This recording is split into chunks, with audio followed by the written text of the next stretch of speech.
박사님. 위클리.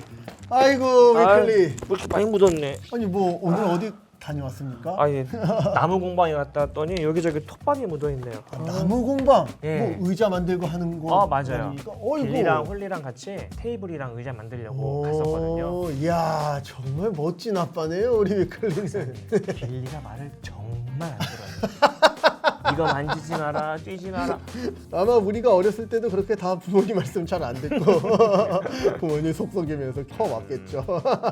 우리 빌리가 그렇지 않아도 복음 탐험대회를 통해서 바로 그 부분에 대해서 탐험을 마치고 돌아갔습니다. 어떤 부분이죠? 바로 하나님의 명령에 관한 부분이요. 혹시 위클리 이번 탐험의 첫 번째 비밀이 무엇인지 혹시 알고 계십니까? 하나님의 명령이라고 한다면 선악과 사건 같은데 맞습니다. 하나님께서는 자기 백성을 위해 사랑의 명령을 주셨어요. 맞습니다.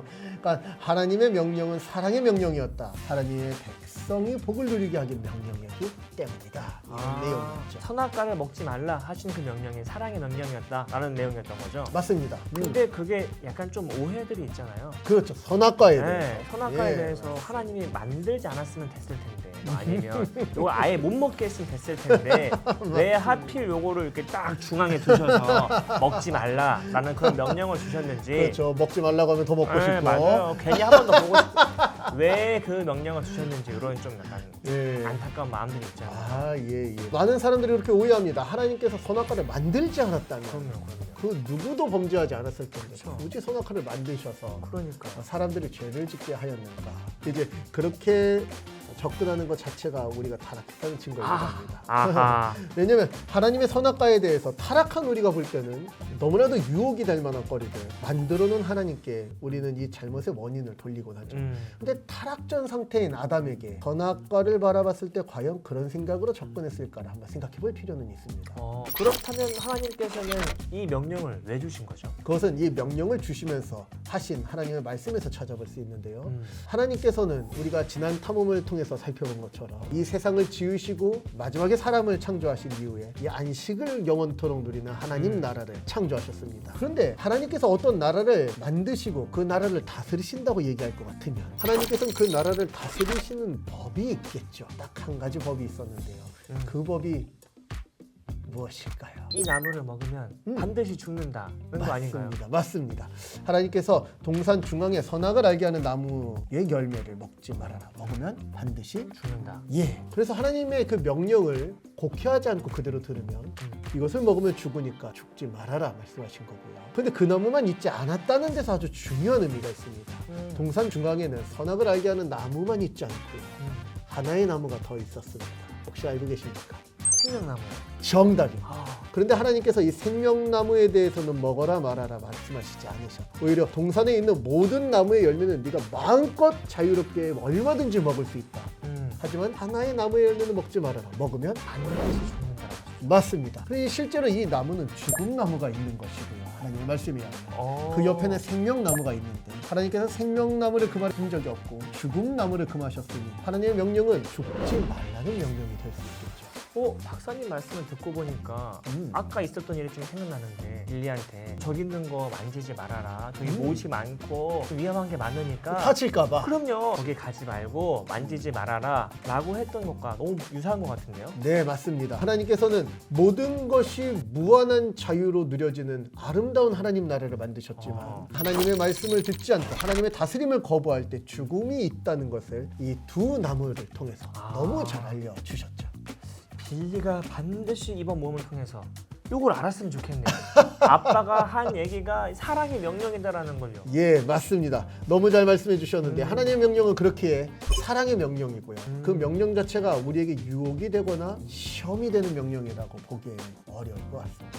박사님 그러면은 그 하나님의 사랑의 명령이 하나님께서 이 하나님 나라를 어떻게 다스리시는지를 더 잘 보여주는 거겠네요. 오, 정확합니다. 이 명령이라는 것 자체가 아까 다스림하고 연결된다고 얘기한 바 있는데요. 하나님의 다스림은 죽음을 금하시고 무엇을 얻게 하기 위한 다스림이냐면 복, 정답입니다. 바로 복을 누릴 수 있는 생명을 주시고자 하는 다스림이었죠. 제가 빌리에게 가지 말아라 하는 것이 그 빌리의 생명과 안전을 위해서 말하는 것처럼요. 정확합니다. 아, 뭐 이 땅을 다스리는 많은 통치자들이 다 이렇게 법을 근거로 다스림을 펼쳐가곤 합니다. 하지만 우리가 경험하는 그 모든 위정자들, 통치자들은 각각의 한계가 있기 마련이죠. 그렇죠. 심지어 그 법에도 한계가 있고요. 맞아요. 근데 하나님께서 처음 만드신 세상을 생각할 때 이 법은 죽음을 금지한 법이었고 모든 것을 자유롭게 마음껏 풍족하게 누리게 하는 다스림이니 하나님의 다스림은 지금 우리가 오해해서 생각하는 것과는 다른 정말 선하고 아름답고 사랑이 가득한 다스림이었다고 말할 수 있을 것 같습니다. 이걸로 지금까지 가졌던 선악과에 대한 오해가 많이 해소가 된 것 같네요. 다행입니다. 이게 바로 사람들이 오해하고 있는 이 순종의 진실입니다. 우리는 순종에 대해서 이야기하면은 하기 싫고 맞아요. 억지로 해야 되고 이런 맞아요. 생각을 하는데 이 순종이라는 것은 사실 굉장히 관계적인 언어입니다. 우리가 순종의 대상이신 하나님을 알고 그분이 얼마나 선한 뜻으로 우리를 이끄시는지를 안다면 우리는 기꺼이 자발적으로 즐겁게 하나님의 말씀에 순종할 수 있게 되어지겠죠. 근데 이런 생각도 좀 들기는 해요. 네. 사실 아까 봉방에서 막 빌리랑 이제 이거 하지 마라 했지만 아무리 저한테는 사랑의 명령이라고 해도 빌리 입장에서는 조금 답답하긴 했을 것 같아요. 처음 본 곳에서 이것저것 그렇죠. 해보고 싶을 뭐, 텐데. 나도 이거 만져보고 싶고 하지 말라니까 걔 또 궁금하기도 하고 차라리 이거 아예 없었으면 될 텐데 그렇게 생각해 보니 아담과 하와도 사실 이 선악과 애초에 없었으면 되지 않을까요? 뭐 우리가 생각할 때 충분히 그런 생각을 할 수 있다고 생각합니다. 아까 얘기한 것처럼 우리는 타락한 사람들이니까요. 근데 하나님의 형상으로 창조된 아담을 생각할 때 정말 이 명령이 아담에게 그렇게 여겨졌을까는 우리가 한번 숙고할 필요가 있는 것 같습니다. 그렇게는 생각도 안 해봤네요. 뭐 여러 가지 관점에서 말해볼 수 있겠지만 선악을 알게 하는 나무의 열매를 먹지 말라는 명령을 주지 않으셨다면 아담과 하와는 하나님의 말씀에 무조건 순종할 수밖에 없는 하나님의 말씀을 거부할 수 있는 그 어떤 가능성도 없는 상태이겠죠. 죽음을 선택할 자유까지도 사람에게 주심으로써 하나님께서 사람을 얼마나 존중하고 존대해 주셨는지를 아주 확연히 알 수 있고요. 또 그와 동시에 아담의 입장에서 볼 때는 하나님께서 주시는 이 자유와 복 가운데서 영원토록 이 나라를 누리는 것이구나를 충분히 알 수 있는 지혜가 있었습니다. 아담은 하나님의 영상으로 지어졌기 때문이죠. 그래서 하나님께서 무엇을 원하시고 기뻐하시는지 아담은 충분히 알 수 있었을 뿐만 아니라 하나님께서 이 열매를 먹으면 죽으니까 먹지 말라고 말씀하셨을 때 일부러 곡해하거나 오해해서 왜 저런 명령을 주셨을까? 도대체 저희는 무엇일까? 생각했을 리가 없습니다. 왜냐하면 이런 걸 꺼내갔습니다. 이제 우리가 항상 자주 가는 뒷동산이 있는데요. 그 뒷동산에 가면은 항상 빨간색 아름다운 버섯이 있었다고 가정을 해봅시다. 늘 동산을 거니면서 저 버섯 예쁘다 생각을 했는데 어느 날 집에서 우연히 봤던 어떤 TV 프로그램에서 한국의 야산에 가장 많이 존재하는 맹렬한 독버섯에 대해서 알려줬고 설마. 그게 바로 우리 뒷동산에 있었던 바로 그 빨간 버섯 그것이 독버섯이라는 정보를 알게 됐다고 가정을 해봅시다. 네. 그리고 그 이후에 다시 뒷동산을 올라가면 예전에는 아름답게 보였던 버섯도 위험하게 느껴질 것인 당연하고요. 혹시 홀리와 빌리가 아빠 저기 예쁜 버섯이 있는 것 같아 만져보자. 절대 안 되죠. 그렇죠. 가지마. 독버섯이라는 정보를 알기 때문이죠. 그러니까요. 하나님께서 이 나무의 열매를 먹으면 죽으니까 먹지 말아라. 반드시 죽는다 말씀하셨을 때 아담은 그 나무를 보면서 먹고 싶은데 왜 먹지 말라고 할까 생각했을 리가 없고요. 우리가 오늘 마지막으로 나눠볼 수 있는 얘기인 것 같은데요. 우리는 우리의 입장에서 하나님께 순종한다고 이야기하지만 그럼 우리가 순종해야 되는 하나님의 명령은 누구를 위한 것이냐 할 때 하나님의 명령은 한 번도 자기 자신을 위한 적이 없습니다. 하나님께서 세상을 창조하시고 마지막에 사람을 두셔서 사람을 위한 아름다운 세상을 우리에게 선물로 주신 것처럼 하나님의 명령은 결국 우리가 영원토록 하나님과 함께하며 안식을 누리게 하기 위한 명령들이고요.